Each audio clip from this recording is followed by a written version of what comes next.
Isa National Library. Ganda pala. Ganda ng lobby.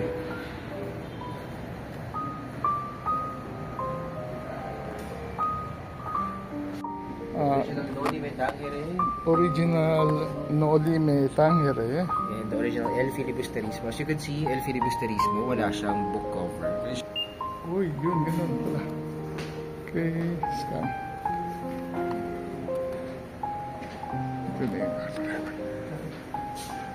Hello mga kasenyor, nandito tayo sa Manila and today we're going to visit the National Library. So first time natin gagawin to after more than 40 years. Dahil huli natin pumunta doon, college pa tayo. But I'm coming back because I want to get my library ID for the first time. Also, I want to view the permanent exhibit ng mga rare books sa National Library at iba pang pwedeng gawin. So tara na, punta na tayo sa National Library of the Philippines. Let's go!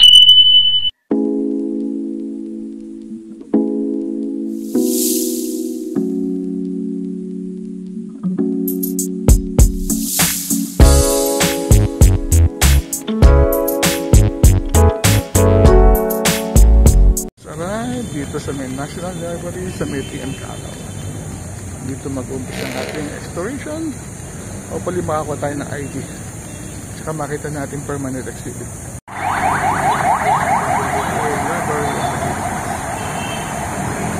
Sa aklasan ng Pilipinas. Ano palang historical market.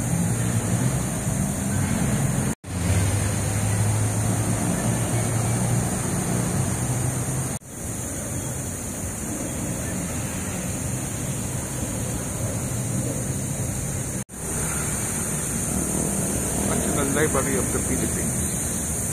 Monument si Apolinario Mabini at historical market. Isidoro M. Calao, kung saan nakapangalan sa kanyang kalsada ito. The National Library of the Philippines.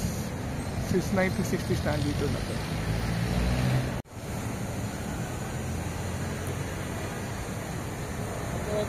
Dito na tayo sa National Museum. Ito yung lobby.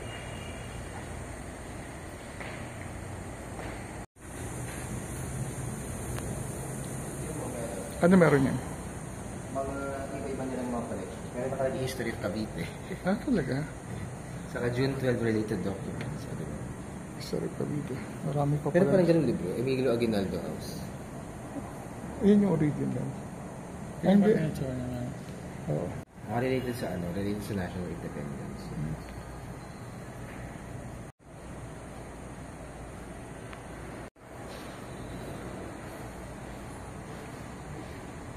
Nagpapaano tayo, nagpaparehistro tayo to get a National Library ID. High-tech eh, kaya and then may bayad na 120. Madali lang pala yung procedure. Any ID natin. So, pag senior pala may discount na wala. Pag lumabas na. Lalabas pa ba yan? pag nag-print, lalabas ko isa. Tingnan natin yung ID ko. Lumalabas na. Printing.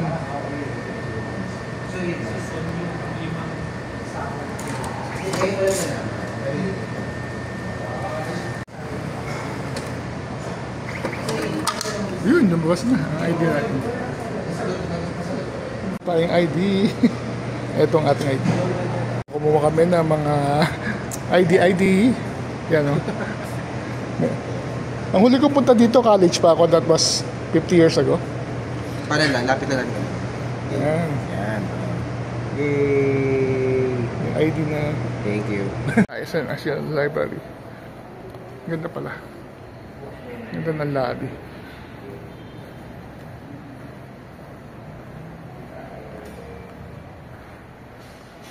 Anong floor tayo? 4th floor. Pero yung 3rd floor ata mo yung pinakamataas. Gallery. Ito yung entrance ng... Ang tawag sa museum na to? Ito, Permanent Gallery. Permanent Gallery, Treasure of National Library of the Philippines. Permanent Gallery of the National Library.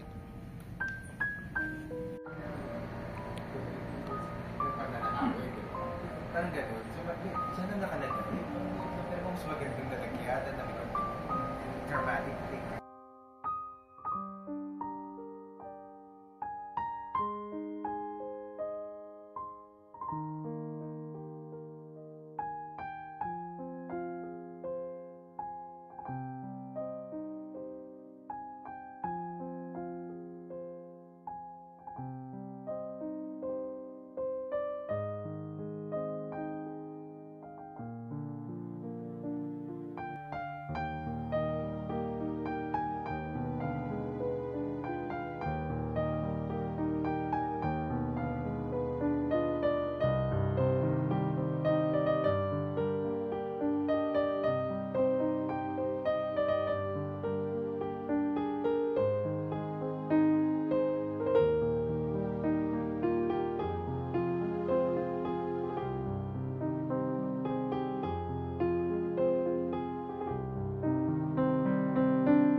nung first time ko makita yung ganun din kami. Pinipicture namin lahat ng details. Parang tungtawa ko.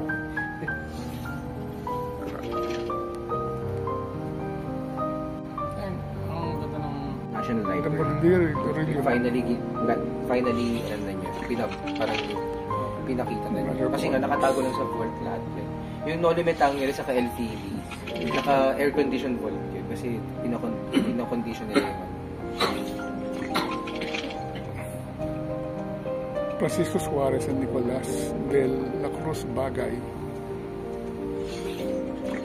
So the detailed map of the country including maritime routes from Manila to Spain. So nandiyan pala yung ruta na ano. Yung mga linya-linya doon. Yung bata nag What more pag nakita niyo iba pang bagay? donated by Cambridge University. Nung una ko nakita yung Declaration of Independence ng Pilipinas, nakakaiyak eh. Oh, ito yung ano natin, birth certificate natin. Ito yung nag-survive. Nandyan din. Ganun pala yung ayan, no? Per piece siya, no? Tinan mo. Ay, oo. Per piece siya. So parang, no? Per tiles, naka-tiles siya. 12 billion ang bidding. Si Loren kasama. Sana all mayaman.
The first Yeah.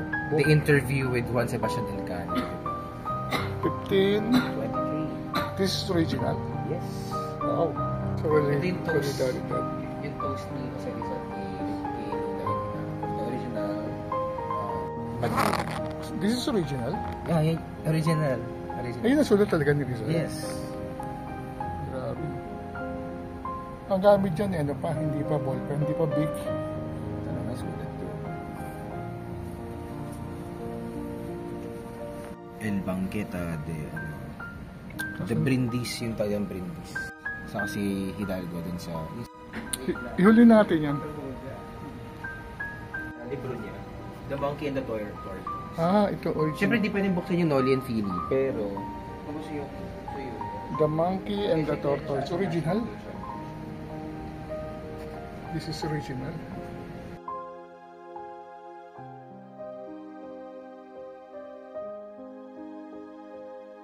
Of Two Brothers. Saka yung, ito yung fun eh. Yung The Cartoon of the Farting Man. Umuutot. Utotero. Cartoon of Farting Man.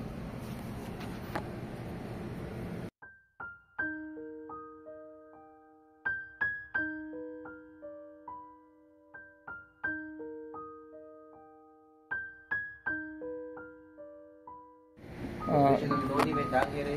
Original Noli Me Tangere. And the original El Filibusterismo. As you can see, El Filibusterismo, wala siyang book cover. Kasi syempre nung time na pinublish yan ni Rizal sa Belgium, eh, di ba sinsmuggle na siya? Kasi syempre nung sumikat ito, nung napay-kalit ito, syempre yung second novel, ano na siya? Wala siyang ano. Delikado na siya.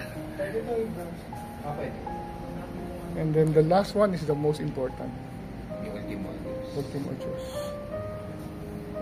Ang liit. As you could see, the condition of Mi Ultimo Adios, kailangan siyang iganyan. Kasi actually, faded na rin somehow yung mismong document. Kaya yung replica dun sa Rizal Shrine sa Fort Santiago, makikita mo talaga ng buo. Pero ganyan talaga siya kailangan i-preserve kasi mabilis siya mag-fade. Tsaka siguro siya maliit na papel. Oh, sa maliit na papel na back to back. Di ba yun yung nirolyo niya? Tinago niya dun sa alcohol stove. Tapos tinurn over niya dun sa family members niya. Sure. Saan? Yung ultimo. Ito kasi sila may-ari. So, hindi talaga na-display. So, minsan for 1 month na nila, mag-aano sa National Library na i-release nila. Pero sandali nga lang kasi kailangan nila i-condition yung... Ito yung talagang manuscript or... Yes. Oh, yan. Ito yung original Yan manuscript? yung pinaka-una. Hindi ito yung pinablish. Sa pag binuksan mo yan, sulit na Rizal talaga nakalagay siya. Okay. Yan siya.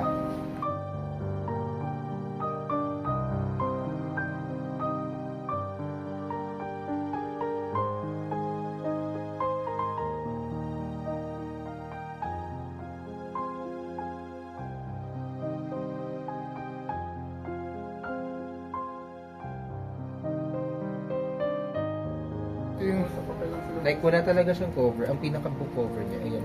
Kasi kala natin yung yan cover nun yung, yan yung si, first ano, page. si Ito yung copy na to.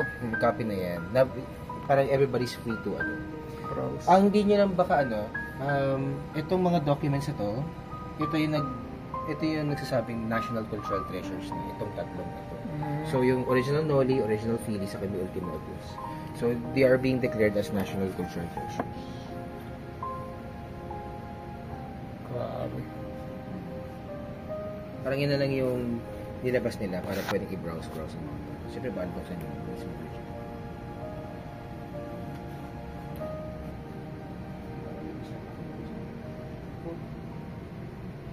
Yung may mga erasure.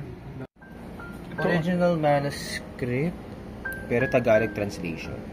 Again, nag-translate yun ang contribution ni Rizal sa mga mga parang foreign literature. So, bukod sa may isa pa siyang tinranslate aside yung kay William Tell sa Austria. Kasi private school yun. Where's the Related sa several documents related to this one? tungkol sa biyak na bato. Tungkol sa biyak. Ito yung translation. In this camp of Biak na Bato on the 27th, we, the undersigned and the persons, have taken oath for the increase of the sun. Pedro Paterno? Pedro Paterno. Ganda na biyak na bato. Biak na Bato. Wow, Constitution ng biyak na bato. The Treaty of Biak na Bato ay Constitution of Biak na Bato.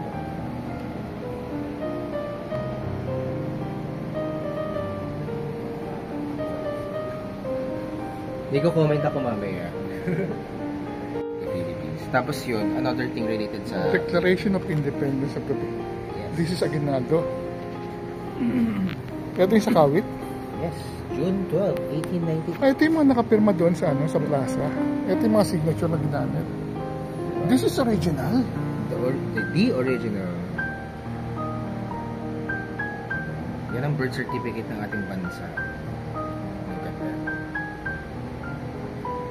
Ang isa sa note na gustong i-share ni Aguinaldo, somewhere yata dyan. Acta de la Proclamación de Independencia del Pueblo Filipino. May note dito si Aguinaldo. So ito ay isang memorandum, parang kalendaryo, almanac niya.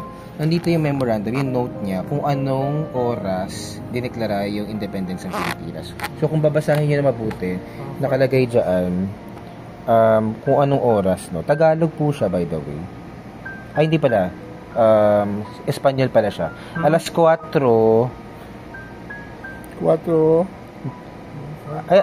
at 20 minuto ng hapon. Tagalog nga. Diba? Yan. Cavite. Albiejo. 12 Hunyo. Ayan, so Maximo Inocencio patungo sa bayan ng Cavite, El Viejo. Ang proklamasyon something Sangkapulaang Katagalugan o Pilipinas, oras ng alas 4 at 20 minuto ng hapon. Cavite, 12 Hunyo 1898. Ayun. The Declaration of the Philippine Independence on June 12, 1898.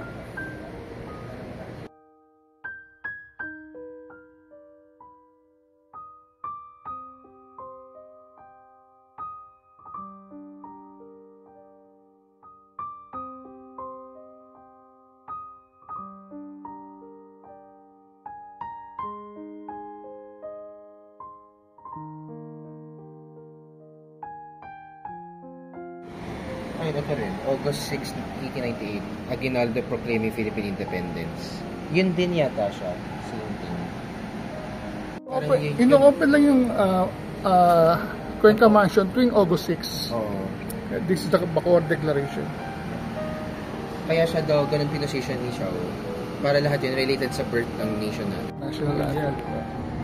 Himno national. Pero hindi tayo ano. Hindi ko lang kung yun yung original, pero Himno national. Parang inuna ata, lupa. lahat na kayo ang magbukas ng daan. Kayo ang unang sumangag sa madalang pangalan na maligtas at maagaw ang bayan sa kubo ng kapangisan at kamarahan. Sino ang makalulupig sa pinamumuha ng kapurihan ng mga tao? Sulat kamay ni Mabini, ganyan yung sulat kamay niya. Basa. 24, 1898. Suggesting changes in the proposed constitution. And it's Tagalog ba? Tagalog. Tagalog. Ano ba ito rin ang basahin? Ano ba kasi? Hirap naman. Ay, nasa sa kanya ang isang telegrama tradisido ng gobyerno Amerikano na ipinag-utos sa kanya na gayahin or Nagayahin ang Visayas. December na to.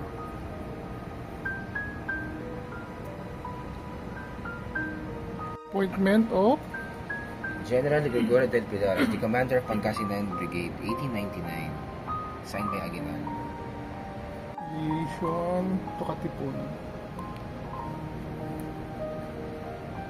Ito yung blood compact.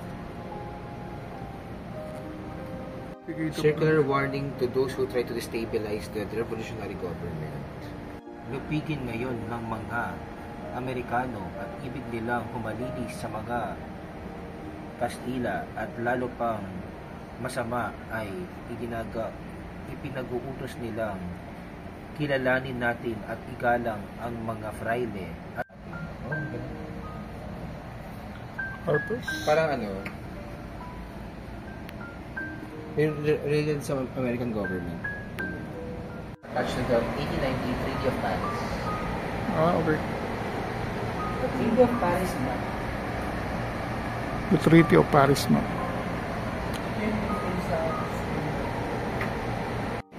This is the map attached to the 1898 Treaty of Paris, in which Spain ceded to the United States the islands of the Philippine archipelago, lying within the lines of the Treaty of Paris. This is also the map that the U.S. Senate considered, and it approved the 1898 Treaty of Paris. This map is a composite map, having been cobbled together by the U.S. from different sources just before the signing of the 1898 Treaty of Paris. This map had two fundamental flaws. First, this map omitted Scarborough Shoal and many islands in the Spratlys, which had been part of Philippine territory in official maps during the Spanish regime. Scarborough Shoal and the Spratlys had appeared as part of Philippine territory in the 1734 Murillo Velarde map, the 1808 Carta General del Archipelago Filipino, and the 1875 Carta General del Archipelago Filipino. Second, this map did not follow the geographical coordinates that were listed in the text of the 1898 Treaty of Paris. The geographical coordinates themselves, when connected with lines, excluded Scarborough Shoal and the entire Spratlys, as well as Cagayan de Sulu and Sibuto in southern Philippines. When the Americans arrived in the Philippines after signing the 1898 Treaty of Paris, the Spanish garrisons in Cagayan de Sulu and Sibuto refused to vacate because these islands were outside the lines of Treaty of Paris. Balabak Island. 1900, wala pang detalye ang Cordillera dahil hindi naman napasok ng mga Kastila. Ito hindi lang napasok ang Cordillera. Kaya dito, ganyan na lang blanco. Kalyado ni Itbayat, Batan at saka Sabtang at saka Babuyan Channel. Tapos yung mga northern town ng Cagayan. Ang kulaman, lalo'y kahulugan. Dalang kahulugan na ang bal o tapang ng mga Pilipino na di ipapakuli na nino naman. Ito ang unang kulay at tanging ginagamit ng mga alsado. Major General degree establishing the relevance.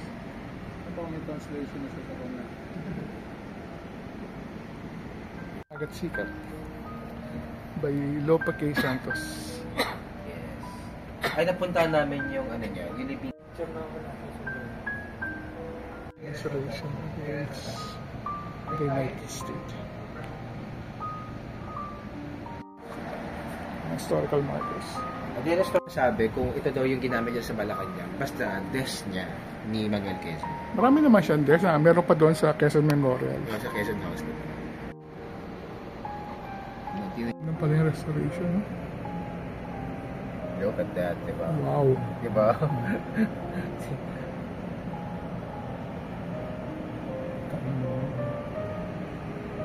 Ganun nire-restore. Isa-isa. Grabe, napaka-delicate talaga.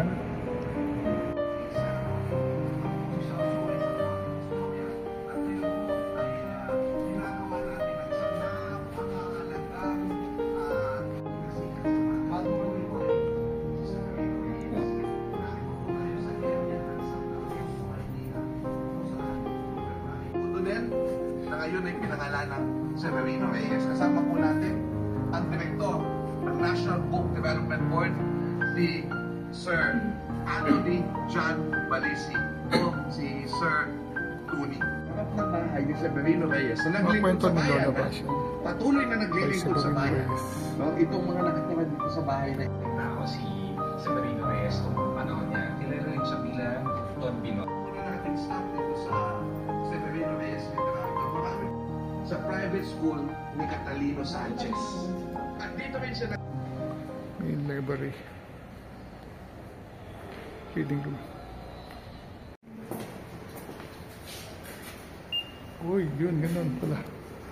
Okay, scan. Ito na yung library. Yayo namin.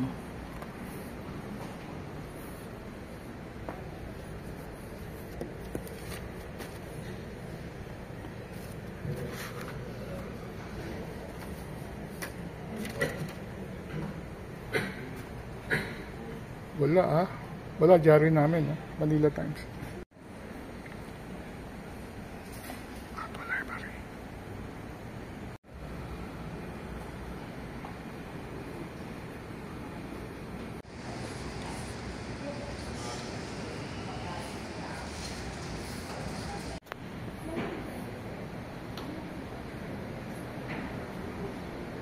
So we can check pala. Ito yung na-publish ko.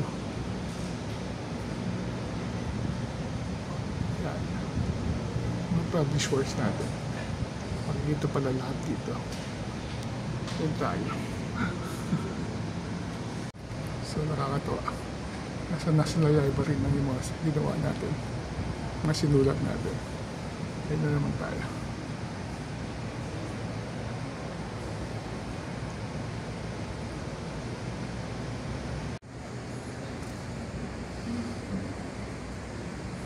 Hello mga kasenyor, katatapos lang natin ikutin ang National Library of the Philippines. And we're very happy na makabalik dito after more than 45 years dahil ayun, ang ginawa natin is pinasyalan natin ang National Library at kumuha tayo ng National Library ID card.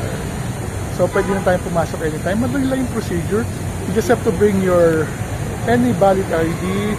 Magre-register kayo doon sa kanilang iPad, fill up the details, pay the 120 pesos, 100 lang pag senior, and then you will be issued with an ID. After that, pinuntahan natin yung permanent exhibit. Nakakatuwa dahil nandito pala sa National Library ang mga original copies ng El Filibus Turismo, Noli Me Tangere, Declaration of Independence at ang Murillo map na very important.